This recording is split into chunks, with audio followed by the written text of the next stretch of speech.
Welcome to the Curiosity Cure podcast. I'm your host, Deb Malkin, Master Certified Life Coach, Body Worker, Hypnotist, trained in pain reprocessing by the Pain Psychology Center, queer elder, fat human on planet Earth, here to help you evoke the power of simple neuroplasticity techniques rooted in shame-free curiosity so you can feel more better, more of the time in the body you have today and build the rich, full life that you want to live.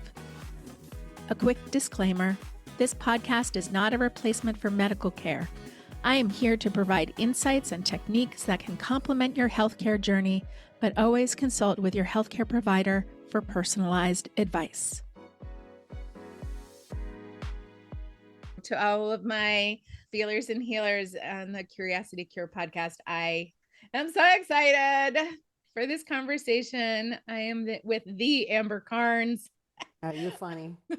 You're funny. Because that's what I usually call Deb, is the Deb Malkin. And she's always like, I'm going to punch you in the face. Yeah. So now I get to just do that now, too. Yeah, now we'll be each other. It's great. On my podcast. Yeah. And we tease each other because we are ride or die besties. And that's right. So I'm excited. Amber, I'm going to ask you to introduce yourself. But at first, I will say that Amber Karnes to me is a person who, well, one, you're just an extraordinary friend. And two, there's something that you do in the world that I love and I love to participate in. And that's been the way that our friendship has grown and developed. But like, you create these ephemeral, embodied experiences in a way that has helped me feel at home in my body, not always at peace, which is interesting. Those things are different, but like alive and vital and connected with a younger me, like that playful, wild child person in me, in a way that also is safe because I'm, 55, almost 56 years old, not a child, not as resilient necessarily as I used to be. But those are things that you make happen in the world. I also just experience you as somebody who is a creator, and that is inspiring to me. I love that about you. I love that then I get to show up and be like, what are we doing? Yeah. Things happen and get to do them with other really awesome people. So that's my that's how hey, thanks. Yeah, but so for the few people who may not know who you are, why don't you introduce yourself? I would love to. So, hey everyone, my name is Amber Karnes. My pronouns are she and her. I live right now in middle of nowhere, North Carolina, where I've been staying with my family, with my parents for about the past year. And I'm about to make a move to Las Vegas, which is something that I've just announced to, I guess, the wider world. A few friends knew. I'm 43 years old, and the work that I do in the world is about helping people to come home to their bodies and to learn to live life a little more out loud, a little more into themselves. And I do that a couple of ways. So one is through the retreats that you're hinting at. So I host yoga and adventure retreats for women who want to make peace with their bodies. And those look a lot of different ways, but we do super fun stuff in whatever location we're in, which usually involves jumping off things into water and interacting with nature. And we have dance parties and we incorporate creativity and play. I love doing those things in community. Actually, it was you, Deb, that helped me realize that creating these ephemeral events where people can come together, have this really intense and amazing experience together, and then poof, it's gone. We build it and then it's gone, is like a way that I do my life and do the world. And I really love learning in community and being in community with others. So my current work looks like those retreats, as well as I teach yoga. So I have an online yoga club. I mentor yoga teachers. And I used to lead a lot of teacher trainings and continuing education things in yoga before my life sort of took a big pivot, but I may be getting back into some of that. And I also work with a lot of yoga teachers, but also with other solo business owners and small business owners around marketing. So my career before I was a yoga teacher was in marketing and graphic design. I love working with people who hate marketing and teaching them how to do marketing in a way that actually feels authentic and real and more like relationship or friendship than trying to talk people into selling something. And I'm especially interested in marketing without social media. I've been off of social media platforms since last summer. I still have accounts, but like the apps aren't on my phone anymore, and I don't use it as a strategy to run my business. And so it's been a little scary, but also fun and creative to get back to some of the things that I love about marketing and how it feels like relationships and just education rather than something that I have to like figure out what I'm going to feed the algorithm that day. It's been fun to connect with people around that too. So I do a lot of things, a little bit of everything, but community and connection is definitely woven throughout my work. And curiosity, I think, is something that drives me and drives the experiments and the risks that I like to take in my work and my life. So, yeah, I'm sure we'll get into some of that, but maybe that's enough for now. Awesome. Thank you. Yeah. What I love about your work is there's a reinvention process. There's the full gamut of the human experience, which is building something and then like losing something and Yeah. the process of grief and pivoting and then reconnecting with the pieces that make you feel excited about sharing. I feel really privileged to get to be on the inside of some of this. So maybe this conversation will feel a little bit like you're just listening to people who are having their own private Yeah. conversations, All but right. just bear with us. What Amber and I often talk about is wanting to connect with this feeling of aliveness because there's so much intensity and negative things that are happening in the world. And as we both do work that looks through the lens of body image and sizeism and weight stigma and fat liberation, we're like, those can be unsolvable problems. Hmm. But I think the work that we both do and with the people who are in front of us, who are very much alive, no matter what their body looks like, no matter what their body feels like, Yeah. we do it in different ways. I think the first thing I want to ask you is you've just come through running 3 retreats this year, and they were Yes. maybe like your return to retreats. I did a lot of retreats with you before the pandemic, and they were so enjoyable. I got to do massage at some of them that were in California back when we thought these things weren't going to change, right? Yeah. And then all of a sudden, no, they changed. Everything changed. Hey, you don't live in Hey. California anymore. You don't do massage anymore. Hey, you don't do retreats anymore, right? Yeah. Life got lifey. Yeah. Then this year you've had this return to doing in-person events. Yeah. Can you describe the events that you created and kind of why you created them? Like what was your intention behind them? And then after that, well, I have a few questions. Yeah, absolutely. So, like you said, before the pandemic, before 2020, I ran 2 to 4 retreats a year and was generally like a full-time traveling yoga teacher. My thing is body positive yoga, and I used to do a lot of work with the Accessible Yoga organization and running teacher trainings and creating teacher trainings and all this different stuff. And then, like you said, life got lifey. The pandemic happened, and that changed the American yoga industry forever.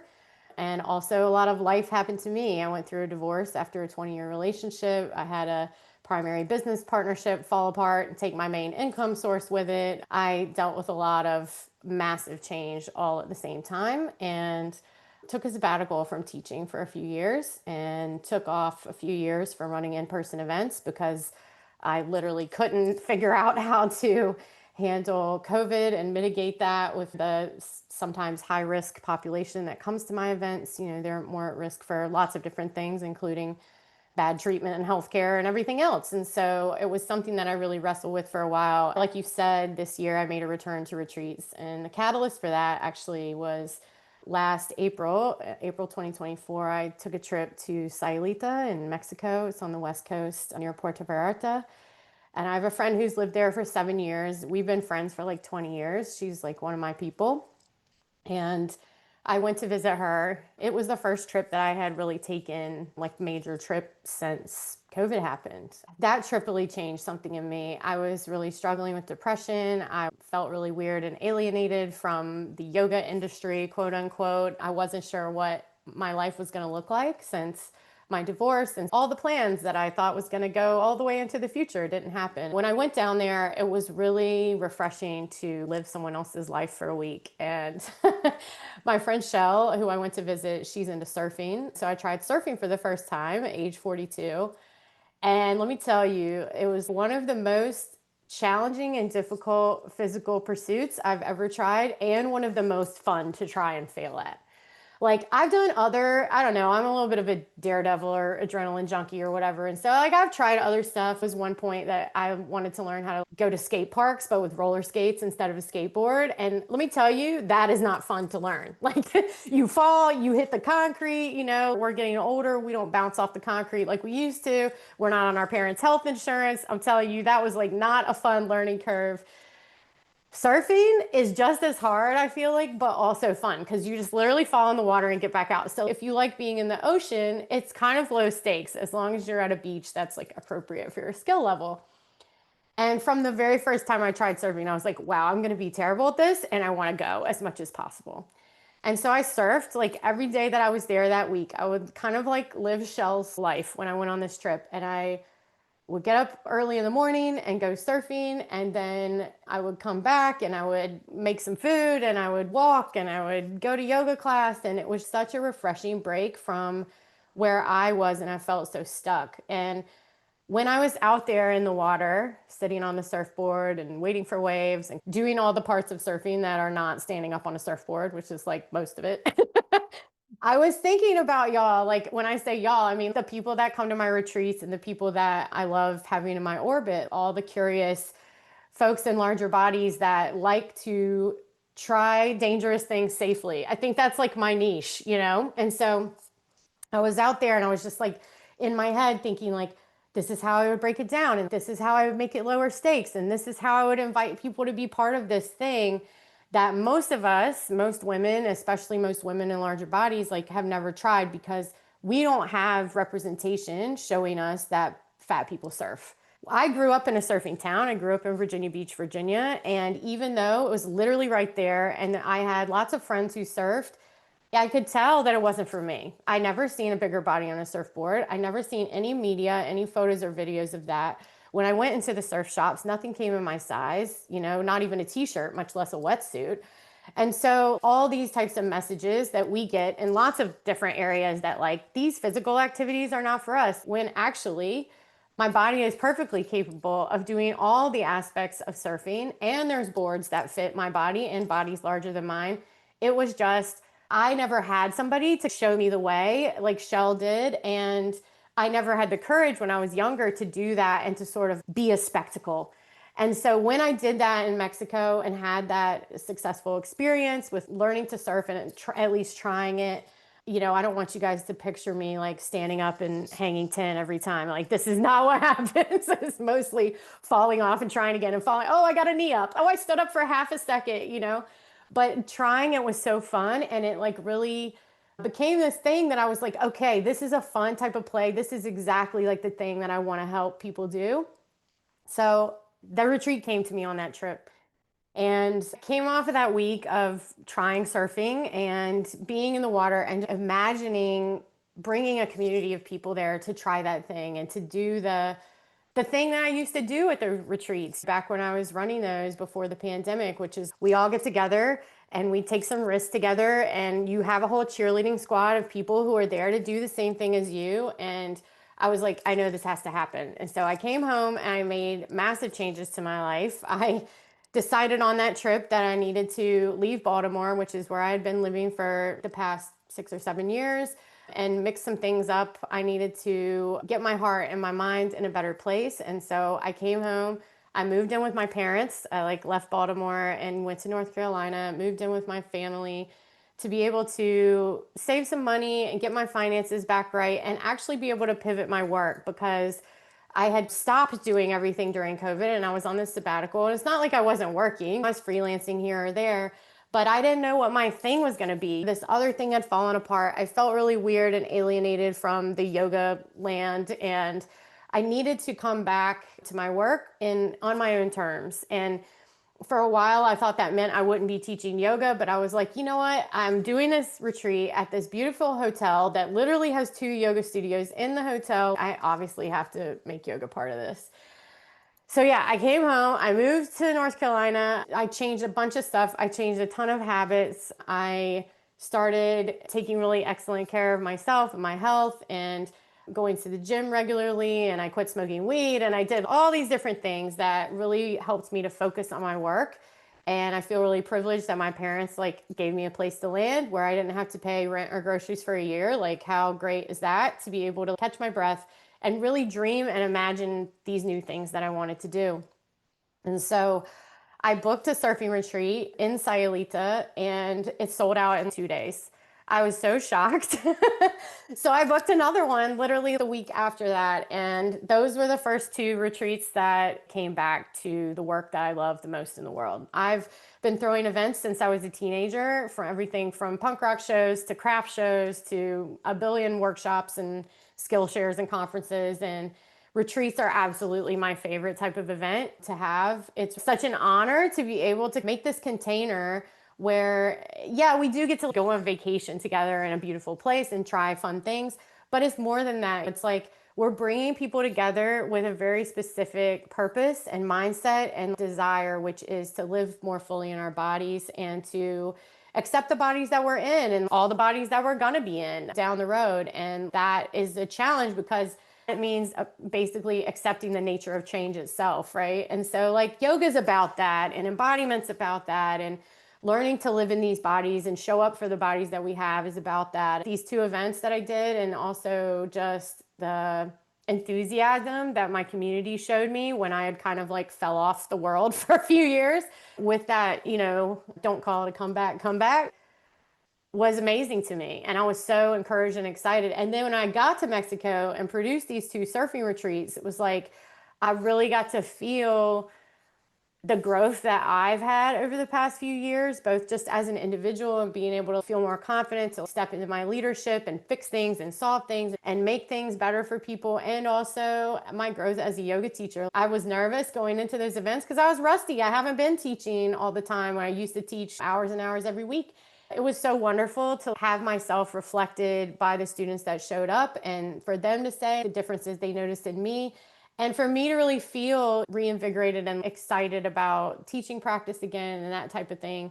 And really being able to come back to my work, this work that I created and that I've built on year over year, but like on my own terms, new and separate from this sort of like yoga industry that I had felt a little alienated from, and that's changed so much. And it was really incredible to be able to have that experience, and it made me so excited to continue doing retreats. And so I immediately booked another retreat for the other coast of Mexico, which is the one that you just went to. Did a little bit of a different theme with that one, which was around exploring body image through art and through bold connections with nature and through yoga. And so we swam in cenote, and we went to this magical water park and swam with manatees, and we made art together, which was incredible. I've been making art since I was a kid, and I went to art school, and I've worked as a professional artist and never brought that into my retreats. I feel like this year and with my new work, one thing I'm really excited about is showing up more fully as my whole self. I feel like in the past, my work showed up as like, there's yoga Amber over here, and these people know her. And then there's bike Amber over here, and only those people know her. And art Amber and punk rock Amber. I had all these different communities that I was part of, but it wasn't really something that showed up in all the layers of what I'm doing. And now I feel like I'm bringing my full self and all the experiences that have led me to the place that I'm at, and all the many different jobs that I've had, many different events that I've created. And now it feels like it's really coming together in this beautiful way that feels true and feels real and feels like something I'm very excited about and excited about sharing with people. I've just noticed in these last few retreats, the times when I am just myself, like, I don't know if you've been around me, my loud, annoying, silly scout leader type self, like,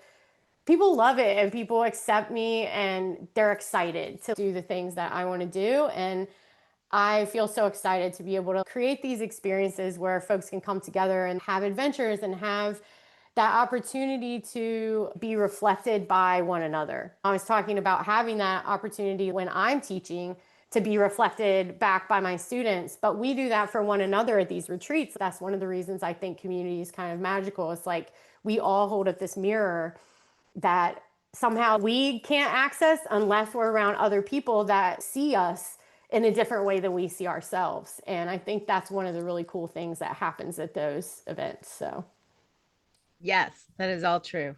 I was there. I know Deb is definitely MVP on Team Amber, I have to say, and probably you win the superlative for most retreats attended. So Deb knows. Deb's been there.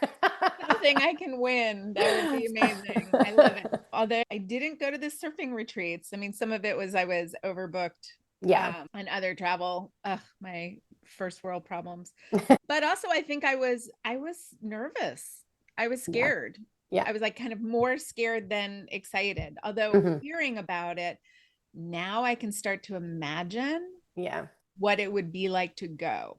Hmm. And that for me is sometimes the missing piece, which is when we don't see ourselves reflected and we don't know it is possible for ourselves or in our own bodies, it makes sense to have that kind of internal no, That's right. right? And then it needs, you were talking about scaffolding for your own life, but the scaffolding that is required to help people step into that yes or that Yeah. maybe or that let's see how it goes or trying takes a lot of work. And I see you do that work behind the scenes. And I'm wondering if you can talk about what that looks like on your retreat. What were some things that you took away from these experiences? I know that you changed things up between the first surfing That's right. retreat and then the one that you did the following week. You and I had a conversation about how fear shows up in the body. Yeah. So I don't know, like how you help people feel safe Yeah. or safer and curious. Readiness maybe is the right Hmm. word. Hmm. Then also, what do you have to be doing behind the scenes to help make that happen? Because I know that the people that you hire, you have to teach them everything. Yeah. Yeah.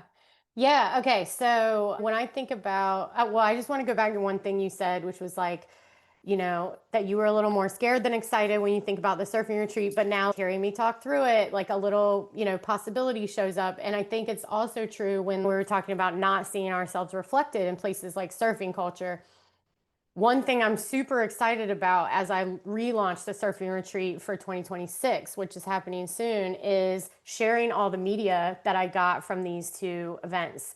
I hired a professional photographer to film and to take pictures of the surf lessons. And one of the things that I think is going to help people get from scared and not sure to excited and curious is actually seeing fat bodies on surfboards and seeing all these videos of people having fun and how chill the water is and how nobody's looking terrified or getting hurt or whatever. And all of those things start to build that safety in the body. And that's something that I think happens live on the retreats is as we see other people try stuff and maybe step out in a way that we admire, but we don't think is possible for ourselves, something in our nervous system actually, there's resonance, there's recognition, there's a realization of, oh, well, if she could do it, maybe I could do it too. I had this happen years and years ago when I first discovered Fashionista on LiveJournal, which was my introduction into the world of body acceptance. Actually, before that, I literally didn't know there was people in the world who were fat and okay with their bodies.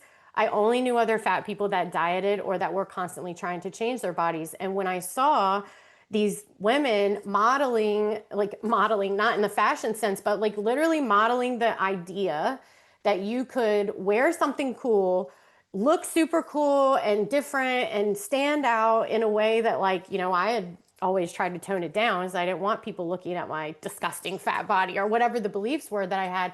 But now I'm looking at these girls who look hot and cool and they dress like goths and weirdos and punks. And I'm just like, oh, I want that for myself. You can have that resonance that happens.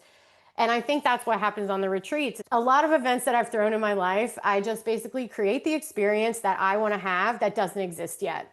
And usually people are game to get on board with that too. It turns out a lot of people have similar desires, or they're just curious to try the things that I'm into.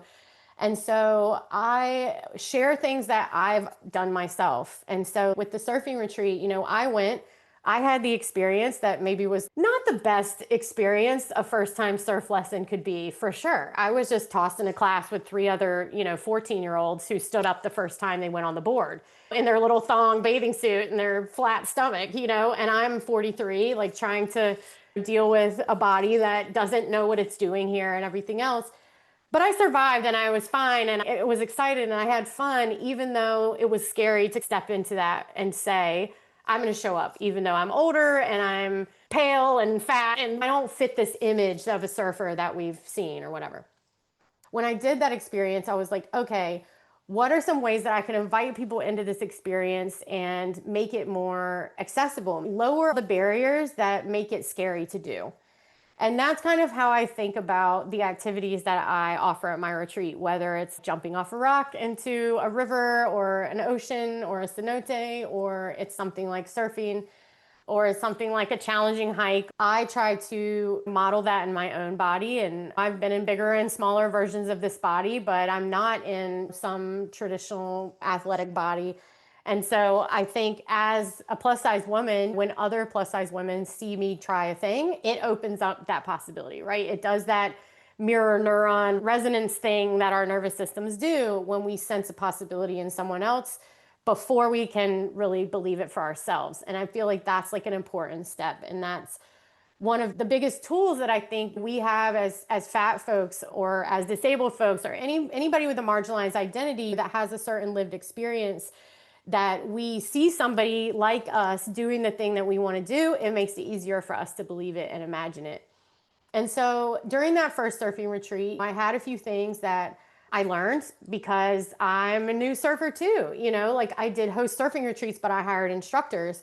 And then I'm learning and I'm watching and I'm like, okay, yep, we need some different type of boards. The photo shoot was another example of, for me, it didn't feel like a big deal because I've been in a million photo shoots like with my career. But then I'm seeing people on the beach having a little bit of struggle and being like, everybody's got all this stuff behind them, right? Like their mom saying, don't let anybody take a picture of you in a bathing suit. And like the men that made fun of them and the teenage boys a million years ago at high school and all of that stuff, right? And all the messages that we just get about our bodies from the world. And oh yeah, these folks are struggling. Okay, well, I'm going to put some scaffolding in place around that next time. And so thank you to the people that came to my first surfing retreat. You guys were the pioneers. We had an amazing time. Nothing went wrong. But also the second group, they got to have a more smoother experience because we did things before the photo shoot. We had a session where we talked about like how you want to feel during that photo shoot and why we're doing it. And the photographer that shot us for the second retreat talked about how he never had representation of scuba diving growing up as a Black kid watching Jacques Cousteau. And now he's honored to be here creating representation that doesn't exist. So we had a different experience around that photo shoot. Oh, and we practiced posing with the surfboard. It's big and awkward. And if you never touch one, you don't know how to carry it or hold it. So we did all of that before we even came on the beach. We had a session in the yoga studio with a surfboard where folks got to see it, learn the parts, lay on it, practice standing up on it, all of that stuff before we're ever on the beach, before we're in a bathing suit, before we have people around looking at us. And so I try to think about things like that. What is a way to get a little taste of the thing that we're going to do, whether that's through watching someone else do it, whether that's through demonstrating and talking through something and then inviting people in with some guidance, or whether that's removing barriers like what I'm just talking about of having some familiarity with what we're doing before we get there and it's 50,000 things at once, because surfing is like that. Maybe that answers your question. I think you had a second part of the question, but I already forgot what it was. So okay, I also forgot what it was. Okay. Which is how these podcasts go. The thing that I feel and know, which is why I come back to your retreats, not just because you're my friend and I want to support them, but because I know that I will be cared for. Yeah. I know that there are things that are happening behind the scenes and in the planning Yeah. that are about anticipating needs that people in larger bodies may have. And That's of right. course, it's like there's no perfectionism required, but oftentimes that's the work I have to do on my own Yeah. and bring that to an environment. And what I really love about participating is that you are working from the beginning to Yeah. try to mitigate some of those barriers and also just make it be so much easier to just show up. Yes. Right. Like sometimes the envy is like some people just get to pack and go on a trip. They don't have to do all of this planning and Yeah. knowledge resourcing Yeah. and figuring out, like, can I fit in this place? What do I need? Is there going to be a life vest that's my size? Right. Right. So I appreciate and acknowledge all of this work that you are doing that's kind of baked into this experience. Yeah. But it's not like an inconvenience. It's part of the experience of being in community, Yeah. building a community experience. So I appreciate that. And I want people to learn it. So if people are interested in doing that, you should learn from Amber. Yeah, for sure. I mean, To like teach you an audit or something. But like, yeah, I'm not perfect, but I'm really responsive. And over the years, I've learned a lot. I have lived experience of being in a bigger body, but I don't have lived experience of being in a disabled body or a super fat body or other marginalized identities that the world is not built with us in mind. And oftentimes we take that on and make it mean things. We get in the plane and the seatbelt doesn't fit, and we take that to mean our body is wrong. And actually, it's just an arbitrary length, and they cut those belts all the time. And sometimes I've had 20 extra inches, and sometimes there's like, there's no seatbelt here. I feel like I just went off on another tangent. So let me like bring it back. But over the years, like when I've communicated certain things to different venues, or the one time that I did a retreat with a travel company, and I give them everyone's size ahead of time to bring the Life Vest, and they still don't bring them. And so a lot of my work over the years with these events has been figuring out, like you said, anticipate the things that people are going to need or the trouble that's going to come up for folks in larger bodies, especially in these kind of international travel situations, and learn how to really be creative and do problem solving on the fly when it doesn't work out.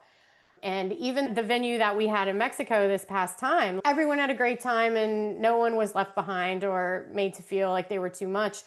But a lot of that was stuff that I had to fix in the moment, even though the retreat center had promised me certain things.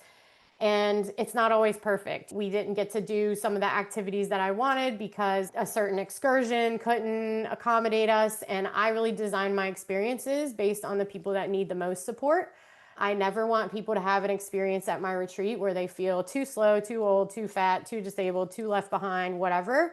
So that means I lead from the back of the pack and we go at the pace of the person that needs the most support. And some places can support that and some can't. And so part of what I've started to get better at each time is figuring out, like, when I do this research for the different venues or excursions or tours or whatever we're doing, knowing how to ask the right questions and now demand photographic proof of all the things that have to be thought of ahead of time. Like you mentioned, life jackets or massage tables or toilets and seats with arms and all of the things that, like you said, when you show up in a place and you had to plan and research all that stuff yourself.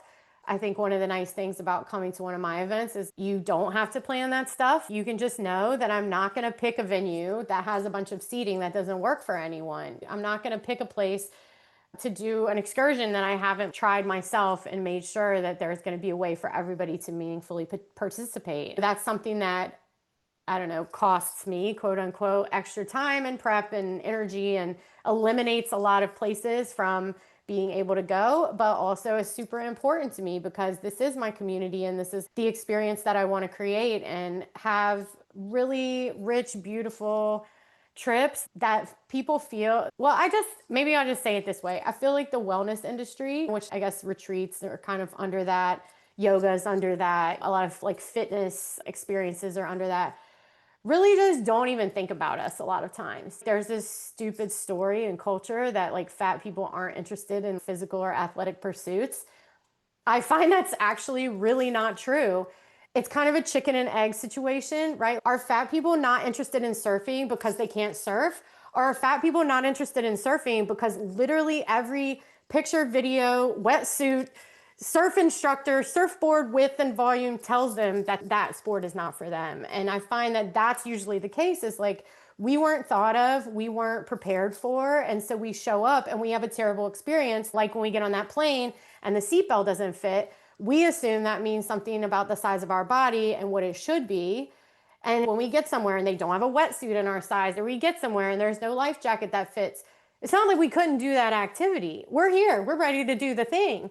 It's that the way was not made for us. I feel like that's one of the things that's special about the events I create, is like, I want to lower those barriers and make a way for people to participate in these really, people say all the time, like a life-changing experience that maybe they wouldn't have considered before because their body wasn't considered. I feel like for people that lead retreats or lead these intensive experiences, or even people that teach physical disciplines like yoga or martial arts or like whatever it is, that's kind of our opportunity. I don't want to say it's everybody's job to take care of everybody, but I think it's an opportunity, and it's a really overlooked opportunity to include people in these experiences that want to go, that have the money to go, that have the ability to go, but the way is just not made for them. And I don't like gatekeeping. I like making keys. And so this is one of my ways that I like to do that. I'm curious to know, what have people shared with you about their experiences doing something adventurous with their body on one of your retreats? The thing that I hear a lot is that it changes the way that they see themselves and conceive of themselves. One invitation that I make usually during the opening of any of my retreats is that this container that we're creating, this world, we're building this alternate world together for a week, right? We're usually like kind of sequestered away somewhere. We're all staying together in the same house or hotel. We're all there with a similar intent, no matter where we are with our body acceptance journey, to accept our bodies more and to try new things and to show up in that way. And I hear from a lot of people that when they show up, even if they don't even do all of the activities that I have planned, just the fact of being in community with other people who share lived experience with them, who get it, who I don't have to explain like the whole what happens when you show up and there's no life jacket for you. Like these people have all had an experience like that. And just to be around other women and other people who are showing up in a different way, like that itself is a profound experience, right? And I encourage people at the beginning of my retreats, feel free to show up in a way that maybe is sort of like an aspiration that you have for yourself that you don't quite believe yet, right? And that might mean wearing a two-piece bathing suit on the beach for the first time. That might mean speaking up a little more when you're usually more reserved or shy. That might mean sharing something about yourself. Like on this last retreat, it was incredible to me. This was like the art themed retreat.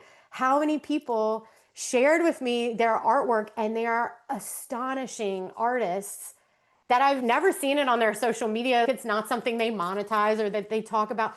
But even just like those types of things, how you can show up a little bit different. And for some people, that means if they're the go-getters and they're the overachievers, maybe they're taking naps, maybe they're going to take a little break, right? And so I invite people to step into a different embodied experience, because it's not just you out there in the real world or in your normal environment where you have your friends and your family and they have sort of this one image of you, right? Like everybody has this image of you in their head. Oh, Deb's this kind of person. These are the types of things she's into. This is how she acts. But then you come to this new place where most of the people are going to be strangers. And even if you know me a little bit, we might have a parasocial relationship. You might know more about me than I know about you. But we share these lived experiences. We know what it's like to be in a body that society says is not good or worthy or capable, even though we have a different experience of this body sometimes. And there's a lot of permission at my retreats to try things, to fail at them, but to fail in a way that's safe, to have fun and laugh. And you have a actual group of cheerleaders. Honestly, it ends up being like that, that when we're doing something daring, like I'm thinking back to when we're all jumping off this cliff into the cenote in Mexico. And if you don't know what a cenote is, it's basically this freshwater, beautiful spring fed swimming hole. It's crystal clear. And the cliff jump was kind of high. Like, I'm not going to lie. You know, you had a minute to think about what you've done after you jump off this cliff. But literally, like when we first got there and people just one after the other were jumping into the water and everyone else was cheering so loud for them. And there was a few people that got up there and were like, my body says no, and walks away. And they got cheered for just as loud as the people that made the decision to jump. And that to me is what's magical about these retreats. We are all there with this common understanding that we want to be more fully in our bodies. We want to live out loud. We want to try things that scare us and build up, like you said, that tolerance or that recognition, that resonance that our body is a safe and powerful place to be, and it's valuable and it can show up for us and do these things. And we can walk away with a whole group of people cheering for us. And that, I think, is a really powerful form of muscle memory. Maybe I'll use as a term for that. We can actually teach our nervous systems that we have more capacity than we think. And we can do it in a way that's not forcing or discipline or like suck it up, boss up and work harder, but actually is joyful and fun and silly and funny. And we can watch other people mess up and see that it's okay and that nobody's judging them. And that's what's beautiful about those experiences. I really get to see people rewrite stories that they carry about themselves and about their bodies in real time. And do that with the help of other people who have lived through similar experiences. I get goosebumps just talking about it, for real, because it is unique. And I think it's something that, you know, like another crappy story that society tells us is that like fat people aren't really experts on anything, because if our body's like this, how could we possibly know anything at all? And we get to teach each other that we are safe and powerful. And like that is a gift that I feel like only people who have lived in a certain marginalized experience can give to one another. We teach each other how to be hot and authentic and happy and healthy in a way that society like has no imagination for. And I see that happen in those moments. That's less about learning something or academic knowledge or like discipline to get your body to do something, and more about joy and friendship and silliness and play and creativity and adventure, which is just such a it just feels so good and so like easy compared to a lot of the ways that our orientation towards our bodies and towards ourselves can be, because of the messages that society gives us that we need to shrink and be less. And patriarchy does that too. Don't be so loud. Don't be so slutty. Don't be so extra. And actually, I want you to be extra. I want you to flex that muscle as much as you can when you're in my presence and the presence of this cheerleading squad, because you're learning. Your body is learning very quickly in a way that your head can never do. And we can stand in front of a mirror saying our affirmations that we love our body a million times, and our little bullshit detector is still going to go off and be like, yeah, right.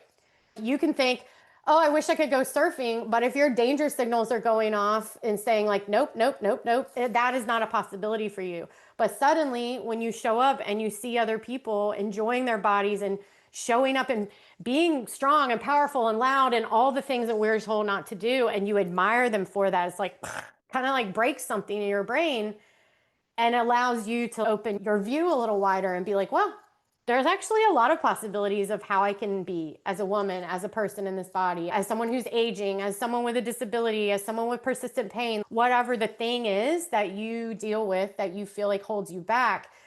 I think sometimes when you're in those type of community learning experiences, and especially an embodied learning experience like that, those things just kind of dissipate, especially when they're shame based. Like, we get together and we turn on flashlights and like the little shame cockroaches scatter, because we really get to show each other like how this looks in real time. And that is a really unique and different way of learning than maybe we're used to. There's so many elements that are resonant in terms of the work that I do in terms of pain reprocessing, like outcome independence, leaning into positive sensations, right? Rewriting those narratives and beliefs and creating exposure experiences and working through shame. There is something that's so powerful in this group. There's room for all the feelings to be there. At different times, you led us through different activities and exercises, and people were able to be with their own feelings that arose and share them with others. And so it was very real. It was not aspirational, like we're just going to be living in this future space where we're just like fat and happy all the time and we're able to do all these things, right? Like there was just all of this lovely care to be able to hold us through the experience of taking risks, and risks meaning anything from what you're wearing to how we're walking the water park, through jumping off the cliff in the cenote or not, right? Yeah. So the exposure piece of it is filled with a lot of gentleness and care, not just by you, but also by the other participants. There's just a lot of wisdom in the space of the people who are participating, and a lot of care and a lot of love. It was just great. And sometimes group dynamics can be hard. And my last group, it was such a love fest. People were amazing. And one thing that I realized going through my own experience was I had a moment where I was noticing that I was feeling kind of like apart from people. Like I knew you and I knew Andrea and I knew Alexandra. But then I was like, I don't know about these other people. I don't know about these new people. Like, And I could feel this sense of not distrust, but my own protection. And I was like, oh, but this is a safe place to drop that a little bit lower. And what would it look like to go sit over with these new people and have a conversation and get to know them? Oh, right. That's part of it too. That's part of creating safety in my nervous system. Like the ability to notice a sense of threat or danger, right? Like it actually wasn't coming from those people. It was coming from my own past history. It was coming from my own, like, oh no, are people going to like me? Are they going to accept me? Am I going to be a part of the group? Right. And then choosing to step into taking that risk and being in that exposure experience and knowing, oh, this is a safe place, right? We're all here. Yes, we're all nervous, doing new things and meeting new people. And some people came alone. I'm always just amazed at people who never met anybody and they just show up for this trip. And I'm just like, that is just totally badass. And that is amazing. The caretaking and the exposure is what creates, both in pain reprocessing, and what creates the corrective experiences. And I think having a corrective experience in a group of doing embodied experiences doesn't come around a lot. That's right. But it can be super profound. I find that, like you said, it doesn't come around a lot, like being in that group where you can see yourself reflected and also confront some real stuff that comes up. A lot of big feelings come up at these retreats, and sometimes they're, ecstasy and exhilaration and everything else. And sometimes there's fear, and sometimes there's anger at, all these stories we were told before. And sometimes, like you said, there's nervousness. I mean, it is really overstimulating to go be with a group of complete strangers in a different country, eating food that you don't really have control over, sleeping in a bed that's not your own, like there's all that going on in the background. And now I'm asking you also to take risks in front of strangers and do all of these things. I'm always honored at how game people are, like, for that experience. And I think that's one of the reasons why it can be so transformative. It's just like, I have literally never been in a place like this with these type of people. Like, everybody's doing this at the same time. And that, I think, teaches the body in such a profound way that we don't often get. And I've definitely had people talk to me about going back home to, like, real life, quote unquote, and encountering this reflection of what they feel is like an old version of themselves, because so much happened so quickly at the retreat that changed the way that they saw themselves, that now it's a little easier to stand up for themselves in real life. Because, like, how are you going to talk to me like that? Like, I have this new layer of confidence, or to recognize that, like, a relationship or a job or a commitment that they've made is no longer fits with the way that they feel about themselves or that they want to be. It's almost like you get to come to these events and see yourself reflected in this way that you're not there yet. This future, maybe not better version of you is not the right word to say, but like a different version of you that you want to step into. And when you get to have that and you get to be in community, like a community that has a lot of intention and care and thought behind the way that it's created, and you don't have those things at home, that really is a stark contrast to go home and let that be a catalyst for change. In a similar way to when I went and stayed with Shell and tried surfing and actually got to see myself reflected in a different way than I was getting in Baltimore, I came home and was like, these things are no longer acceptable. These changes have to be made. And I think those embodied learning experiences can be such a powerful catalyst for us. And especially as folks in larger bodies or of any identity where we didn't get a lot of like positive reflection of ourselves in media or in culture or in the fairy tales we were told as kids or the Disney movies or any movie or magazine or anything that we've watched where fat folks are portrayed in a negative light, or that they're lazy or unfunny or stupid or whatever, all the stupid stories that society tells about us. And then you get to actually have a completely opposite experience of that, where you're around all these like badass, daring, amazing, admirable fat people. That changes you. I think it changes you at a cellular level. You know, like I can't connect that to a study, but there's concepts in the work that you do. There's concepts in neuroscience and in pain science and all of these different disciplines that I think point to those type of experiences that we're creating at my retreats and that lots of people have had. I mean, like, if anyone's seen that TV show Shrill, you get to watch her have that experience when she like goes to the fat pool party. And it's like the experience I had showing up on Fat Shanista on LiveJournal for the first time, like, what? This exists? And then you get to decide how to bring that into your life in small or big ways. Like when you come home from that experience, it's so cool to get to see that happen. It was beautiful because I am a person that's both created those kinds of embodied Yeah. experiences for other people with my store and with other things that I've done. I know what it feels like to create that. I know what it feels like to watch people experience it for the first time. So I both get to enjoy it and also watch other people's enjoyment. And that's just like extra pleasure. Sometimes there's Yeah. always this point at the retreat in which I like lean over to you and I'm like, look at what you did. I know you do. Everybody's You're really like, good about that. part the silent disco dance party with the full moon and all of us being hilarious. It was just beautiful, transplendent, exciting time where everybody's just like getting their moves on. Yeah. I know we didn't do it on this past retreat, but you do a thing called headstand party. Oh yeah.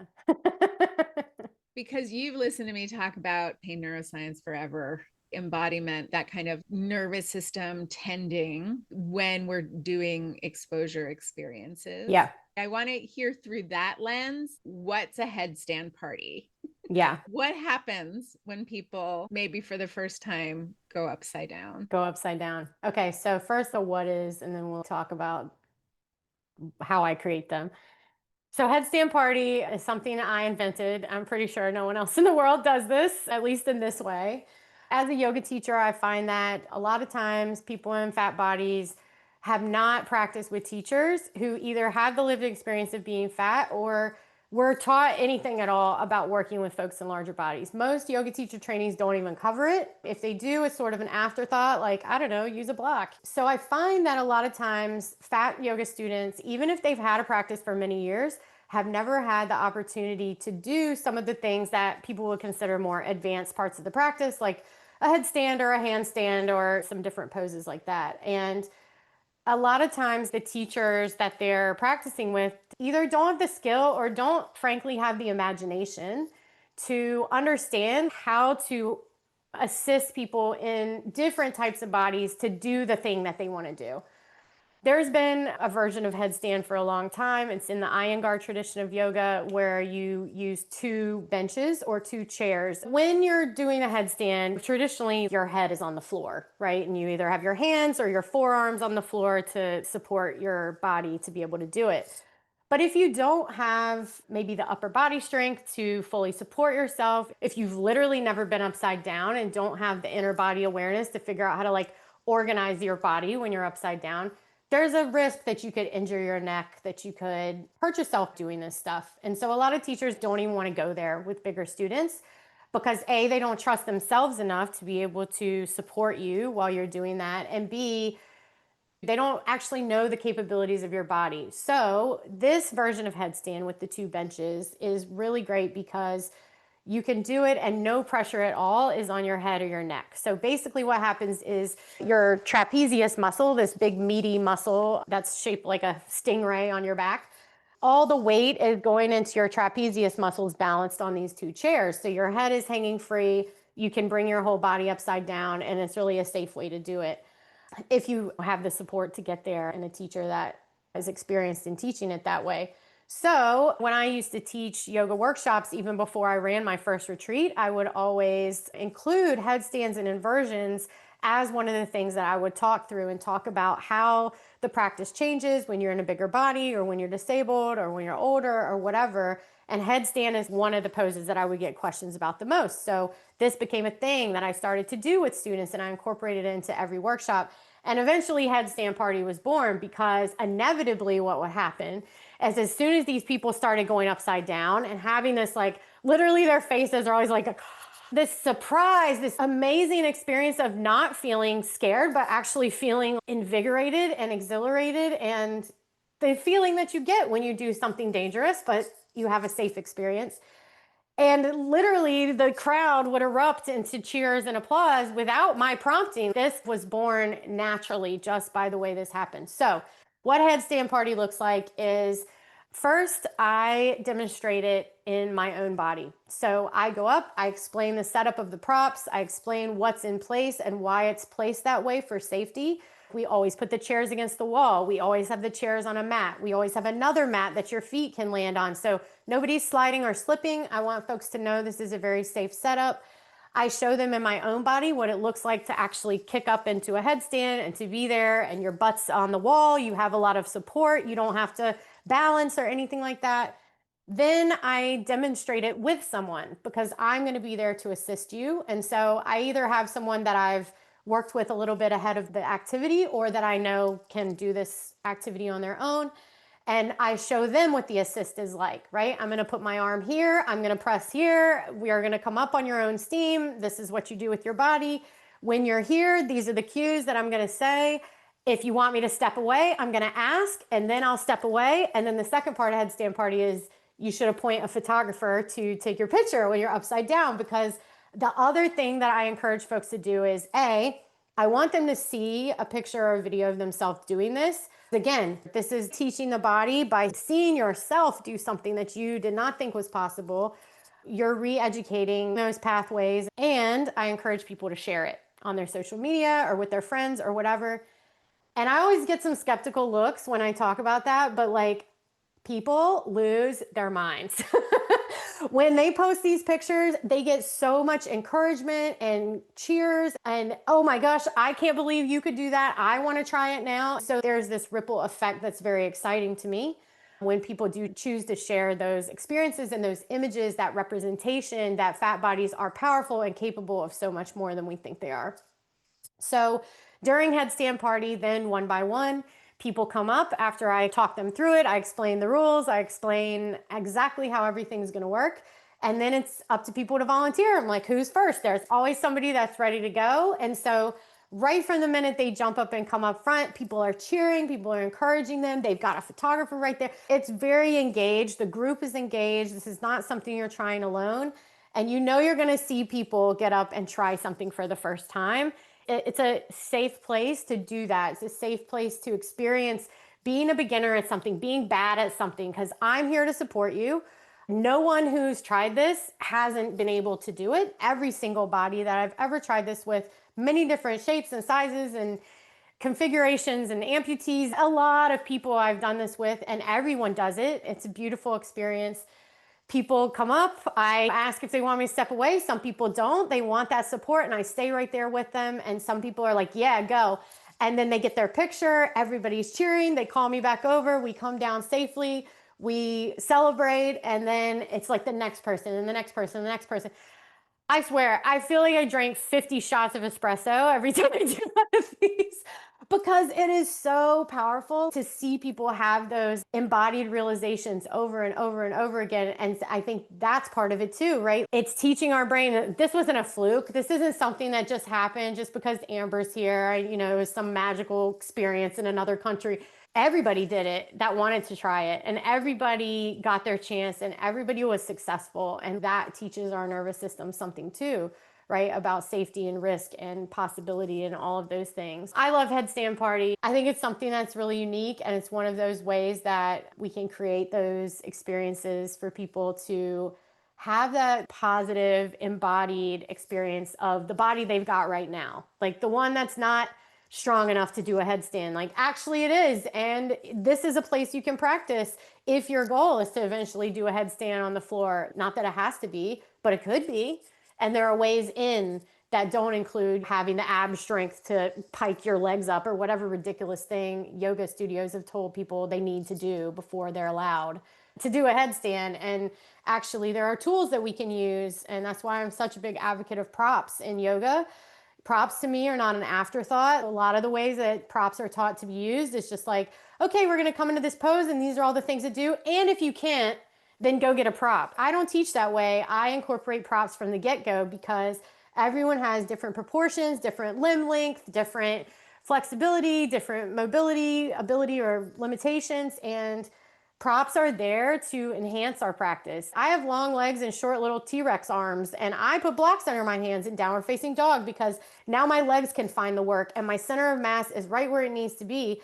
And that's not any kind of fault of my body, or I shouldn't have to do this pose in a way that always is going to limit me because my arms are a few inches shorter than my legs. I'm just going to bring something in that makes it accessible to me. And I think that is a really beautiful thing about Headstand Party too, is that actually the prop is the thing that enables us to do it, rehabilitating the reputation of the role of props in yoga and the role of support is not a consolation prize or some lesser thing, but actually the thing that lets you access what you want to be able to do. And Mic maybe drop. that's enough. That was it. I was like, woo, mic drop. Yeah. Moment. It's so much fun. After that, I bought a feet up trainer. Yeah. So that I can do my version of Headstand Party. Yeah. Alone, but it's not as fun. Nobody's cheering for me. No one's cheering for you. I really know. Annoying. I'm expecting people cheering for me now. I wanted to talk about one of the things that I enjoyed on this retreat was revisiting doing yoga, and specifically doing yoga with you, which was when I was doing yoga with your body positive yoga videos back before the pandemic. That was something that I did between clients. It was a nice feeling that I was like doing yoga with a friend. Mm-hmm. And this was before you were my friend. We were actually friends. Yeah, before right. We were actually friends. You didn't know I was doing yoga with my friend Amber. So getting to do yoga with you live felt great. There was this sinking into this sense of possibility, this sense of safety, this sense of, yes, my yoga looks different from my neighbor's yoga, looks different from anybody else's yoga, and yet it is available for my body to do. One, it was a beautiful setting and all the things that never hurts, but I don't live looking out at the ocean. But the feeling that it created in my body, I was like, I want more of this. And that was such a delicious experience because it's not a common experience for me to be like, oh, this is nourishing. This feels so good. What you want from yoga, right? That kind of calming, that settling, that just enough exertion, right? That magical combination between effort and ease. I think because I do this work, I'm able to tend to my nervous system when I notice fear come up or stories come up, right? I invite them back into the practice and into the mat and into this moment. And I know that you have taught yoga for a really long time. What do you want people to experience in practicing yoga with you? Yeah. I think that there's a few things that are at the core of how I do yoga and offer yoga to people. Number one, I think, is this idea of agency, right? Having a little bit of control and choice over what's about to happen to you and your body and what you get to do with it. And so that shows up in a couple of ways. One is through a lot of permission. Not that I'm, the grantor of permission, but I am when it's my class, right? Yoga teachers, I feel like we have a really unique opportunity because we're the culture makers of this practice. We get to make decisions about how we run our classes and the container that we create that tell you certain things about what this yoga thing is all about. And there are some disciplines within yoga and some teachers that are very rigid and very fatalist or something like that. Like you have to be able to do the pose in this certain exact way or you won't get into yoga heaven. And like I'm kind of making a joke there, but there are really sayings and principles in certain traditions of yoga that's like, you have to be able to do the practice this way and then all this other stuff will happen. And my approach is more like, I want to give you some tools to make some choices that will work better for your body. And so that's things like using props and teaching a little bit about the pose and what we're doing there rather than just calling out cues that your body may or may not be able to do. It's about offering suggestions for ways that you can back off of some intensity or add a little more spice if that's what you need, and letting people make the choice about what's best for themselves, offering opportunities to check in with the energy levels. What do you need right now? And I think that's a really important skill for us to develop in our lives, but also especially when we're doing physical pursuits. And I feel like yoga is one of those things that, like you said, there's effort there, but it's safe to try experiments and take the agency to say, yeah, I want to try extroversion here, or oh my gosh, my energy today is really low because I've just dealt with all this really hard stuff in my life. And I am going to actually take that opportunity to rest or to take the less intense version or whatever. So we get to practice making those decisions for ourselves in real time. And that type of care that you're talking about, where you can know your body and what it needs, and that whole like listen to your body thing, which is such like a cliche thing to say, but actually takes a lot of practice to be able to do that skillfully and get better and better at guessing like what support we actually do need or how much we are capable of. And I feel like yoga is one of those lower stakes ways to start practicing that and to build the muscle of being able to offer ourselves the support we need or the challenge we need or whatever that is. So yeah, agency and consent and permission and all of those things like are wrapped up together in that. And the thing that was really powerful for me when I first came to yoga back in my 20s, and this is when I was still dieting and trying to change my body, and all my physical experiences had been punitive. I was working out to fix something. I was working out to make myself smaller. I was working out because I didn't fit the image of what I thought I was supposed to be. And the person who suggested I try yoga was like this coach at this gym I was working out at. And he was like, you should do yoga on your rest days because it doesn't count as exercise, but you'll burn calories. And I was like, oh, okay.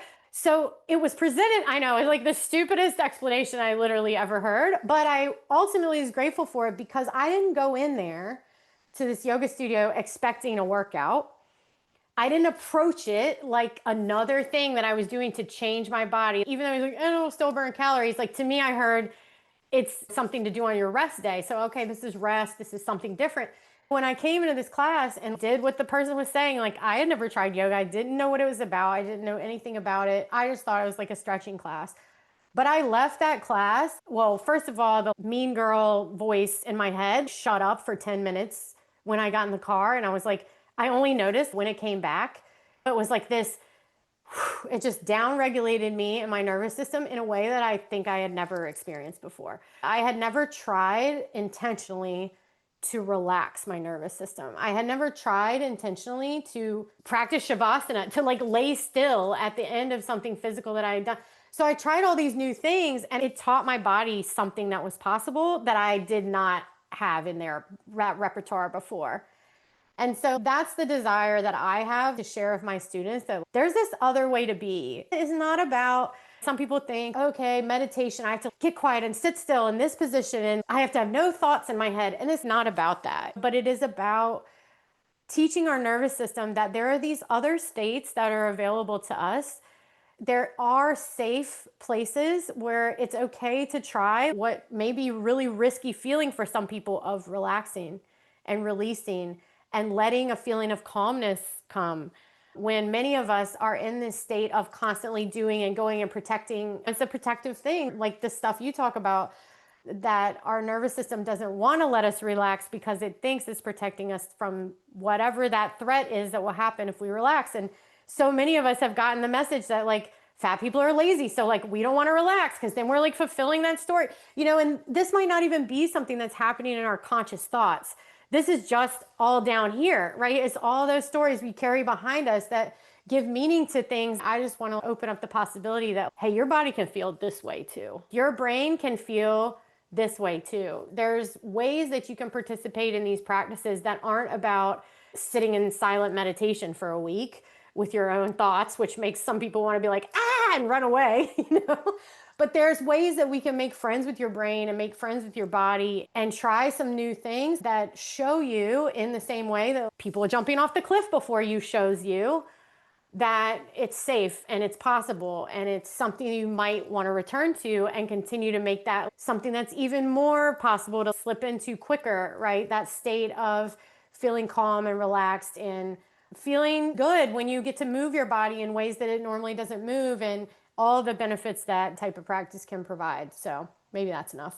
I love it. So let's jump into, how do people do yoga with you, and how people find out about your retreats and what's coming next Absolutely. in the orbit of Amber House. In Amber Universe, yeah. You can go to my website, amberkarnes.com. I'm sure Deb's going to link to all the things. I have a tab that says yoga, so you can practice yoga with me. I have a online yoga club called Amber House. We're going to practice yoga together online. I'm having 2 live classes a month. One's an active class, one's a chill class, and then we'll have a community hangout once a month. You also get access to all my old stuff. So pre-pandemic Amber teaching, which is 100 different recorded classes. So even if you can't come live, you can practice at any time with those. You'll also get recordings of all the live classes. So that's the way to practice with me right now. Soon, I hope that I'll be having some in-person stuff in Las Vegas, maybe a weekly class or something like that. Definitely some weekend workshops and some longer intensives. And you can practice yoga with me at my retreats. So if all this stuff we were talking about sounds up your alley or sounds intriguing or maybe even a little bit scary to you, just go to my website and check out the opportunities I have coming up. This year, I'm taking a group of people to Costa Rica, which Deb is going to be there too. So if you want to hang out with both of us, this is the way. That's going to be a retreat that's about art and nature and body image. And we're doing some amazing activities. We have this beautiful villa in the jungle. Yes, come to Costa Rica. And I'm returning to Sayulita next year in Mexico to repeat the surfing retreat. And I'm also doing an event called Fat Beach Week in Sayulita, which is going to be a plus size only event. And we're going to have amazing time practicing yoga and enjoying Mexican culture and being at the beach together and having a beautiful and nourishing vacation. I do get a question sometimes of, oh, is this only for plus size people? Like mostly the people in the pictures are bigger bodies. No, unless it's specifically specified. Like Fat Beach Week is actually the first event I've ever done where I'm saying it's only for plus size people. But most of my stuff is open to anyone that wants to join. But I center larger bodies in my work. And that's what I like to say about these experiences, that I consider us first. And usually any experience I create that's good and safe for fat folks is good and safe for everybody else too.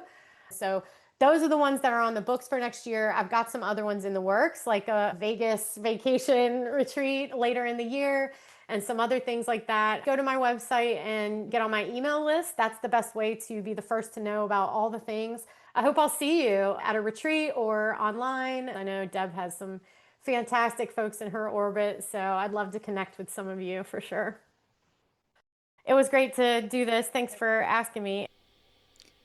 Sorry that it sounded like it got cut off. Amber and I just started transitioning into chit-chatting. And so when I was editing this, I was like, that's the end of that conversation. This was so much fun to review.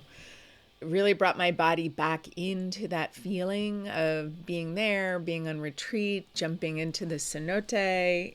Amazingly, that was a memory and an anchor that I used in some mind body work that I did around being anxious before my talk at the ATNS conference. And I'm so excited to invite my colleague Amy to come on the podcast and for us to talk about presenting. That was pretty freaking spectacular.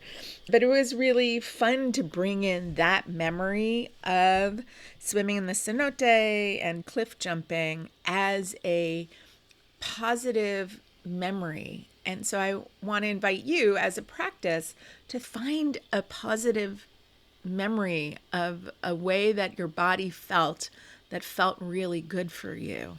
Put yourself back there in the moment of whatever it was that felt so good, the way that you want to feel more of. Make it bite-sized, because we can get lost in the story, because maybe it is a moment that's within a larger moment. Like maybe it's a great moment, but like it's in a relationship that you're not in anymore, and your brain wants to go over there, wander off over there into the story. So see if you can just do a tiny capture of the most delicious moment of what it felt like in your body to have that feeling of pleasure, joy, expansion, something yummy. It was really fun to bring these experiences together. And then I'm so happy that I get to share this podcast with you, this interview with you.